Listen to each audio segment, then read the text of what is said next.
On écoute ce que dit Hassan ibn Hussein. أعوذ بالله من الشيطان الرجيم بسم الله العظيم الكريم ألف لام ميم ح ميم عين سين قف. Vous avez quand même le droit de faire comme Hanna, demander un garçon pour des raisons bien spécifiques. Mais attention, si jamais vous demandez à Allah un garçon parce que vous n'aimez pas les filles, là vous faites un péché. Si vous demandez un garçon parce que vous avez des appréhensions, vous faites un péché. Là, vous êtes à côté de la plaque. Vous avez compris? C'est de la misogynie et l'islam condamne cela. L'hypocrisie dans toute sa splendeur, maître en hypocrisie. Voilà comment il flatte la femme avec ce genre de... Écoutez. La preuve, la voilà. C'est que le prophète sallallahu alayhi wa sallam, pour corriger la mentalité des Arabes qui n'aimaient pas les filles, qui préféraient les garçons, vous savez ce qu'il a dit? Celui qui aura 3 filles qui les éduque bien, elles le protégeront de l'enfer. Il nous a expliqué tout ce temps passé dans le musulmanisme. Moi, j'ai toujours entendu ce qu'il dit, mais rajoutant voilé.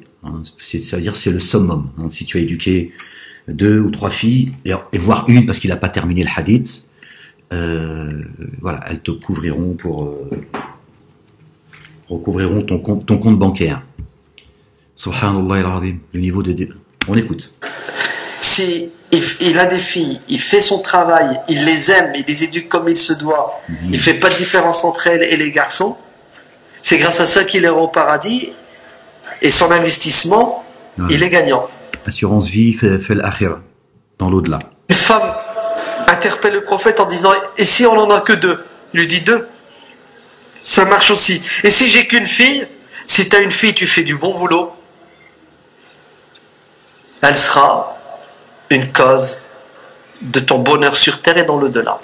Ah, mais il l'a dit, il a été jusqu'au bout, je n'avais pas entendu. Et il y a un autre hadith qui est dans le Sahih de l'imam Muslim. Le prophète sallallahu alayhi wa sallam dit, celui qui éduque 2 filles, qui prend soin de 2 filles, bien comme il faut, pour faire des princesses, vous savez ce qui lui arrivera? Il sera avec moi au paradis. Il sera à mes côtés au paradis comme l'index est aux côtés du majeur. Et il a fait ça avec ses doigts. Vous connaissez le hadith de celui qui s'occupe d'un orphelin? Voilà, donc ce hadith, vous l'avez tous entendu, celui qui a des filles, puisque c'était pas bien, la femme n'est pas bien vue. On sait que dans la chrétienté, ils enterraient les filles vivantes. C'est comme ça. C'est le destin de la femme dans ce bas monde. Et vous avez tous entendu ce hadith, voilà, que vient de citer Hassan ibn Hussein, hadith sahih, concernant ceux qui auront des filles, qui les éduqueront comme voilà, qui feront d'elles des bonnes musulmanes, les protégeront du feu de l'enfer. Alors que Dieu dit, personne ne portera le fardeau d'un autre. Donc c'est très clair, personne ne portera le fardeau d'un autre. Et on va lire le verset 19 de la sourate 82. Me semble-t-il, je suis un peu paumé avec celui-là, d'accord, je crois que c'est la 82. Il y a 19 versets, ce qui nous ramène à Marie, paix et salut de Dieu sur elle et sur sa famille. Il est dit, A'udhu billahi minash shaytanir rajim, bismillahir azim al-karim, alif lam mim ha mim ayn sin kaf la ilaha illallah wahdahu la sharika lah. Excusez-moi. Voilà ce que dit le verset 19 de la sourate 82. Le jour où aucun être ne pourra rien pour un autre être, et le tout appartiendra ce jour-là à Dieu. D'accord? Je vais vous lire à partir du verset 14. Les dévergondés seront assurément, dans une fournaise ardente. Ils y rôtiront le jour de la rétribution. On va lire le verset, il est pas long, il a 19 versets.